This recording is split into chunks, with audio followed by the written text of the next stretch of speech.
नमस्कार, मी पंजाब डक. आज आहे 11/12. राज्यात असं विखुरलेल्या स्वरूपाचं दररोज वेगवेगळ्या भागात पाऊस पडणारच आहे, म्हणून हा अंदाज लक्षात यायचा.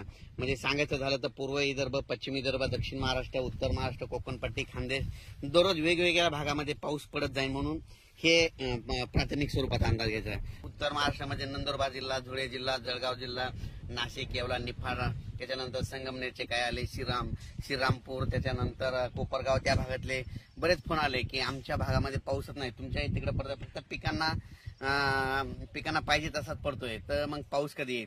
तर उत्तर महाराष्ट्रासाठी खास करून एक आनंदाची बातमी की उत्तर महाराष्ट्रामध्ये 15 ऑगस्ट पासून म्हणजे 15 ऑगस्ट पासून ते 22 ऑगस्टच्या दरम्यान जोरदार पाऊस पडणार आहे. म्हणजे तिकडे ना तुम्हाला सांगतो 16, 17, 18, 19 नंतर चांगला अतिवृष्टी देखील काय काय ठिकाणी होणार आहे, मुसळधार होणार आहे. तर ह्या पावसामध्ये तुमचा हा पाऊस निर्णायक ठरणार आहे. विहिरीला देखील तुमच्या पाणी येणार आहे, वडी नाली देखील वाहणार आहेत, म्हणून उत्तर महाराष्ट्रातल्या शेतकऱ्यांनी हा अंदाज लक्षात घ्यायचा.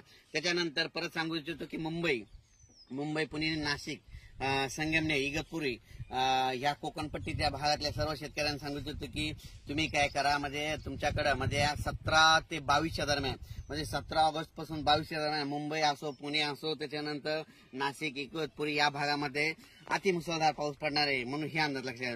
मुंबईला देखील म्हणजे असा पाऊस पडेल की तिथलं काही काही ठिकाणचं म्हणजे पाणी साचण्याची शक्यता आहे, म्हणून हा मुंबईकरांनी खास करून हे म्हणजे 17 ते 22 अंदाज लक्षात घ्यायचा.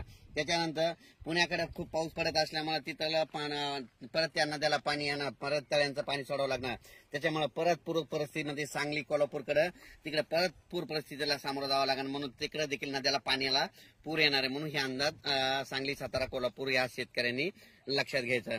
त्याच्यानंतर राज्यातल्या सर्व मराठवाड्यातल्या शेतकऱ्याला सांगू इच्छितो की मराठवाड्यामध्ये आज म्हणजे पासून ते 13 ऑगस्टच्या दरम्यान म्हणजे मराठवाड्यामध्ये परभणी जिल्हा झालं, नांदेड जिल्हा झालं, हिंगोली जिल्हा झालं, लातूर जिल्हा झालं, धाराशिव जिल्हा झालं, बीड जिल्हा झालं, जालना जिल्हा झालं, त्याच्यानंतर संभाजीनगर ह्या भागामध्ये आणखीन असा दररोजच म्हणजे पाऊस सुरू राहणार आहे. म्हणजे असं एकदम मराठवाड्यातला पाऊस आता एकदम असा बंद होणार नाही. आणि सगळ्यात महत्वाचं सर्व शेतकऱ्यांना महाराष्ट्रातल्या सांगू इच्छितो की राज्यामध्ये मागच्या महिन्यात कसं समजा थोडी उघाड दिली होती, खंड म्हणजे 10-15 दिवस पाऊस पडला नव्हता, तर हे ऑगस्ट महिना संपूर्ण पावसाचाच जाणार आहे, याच्यात उघाड भेटणार नाही.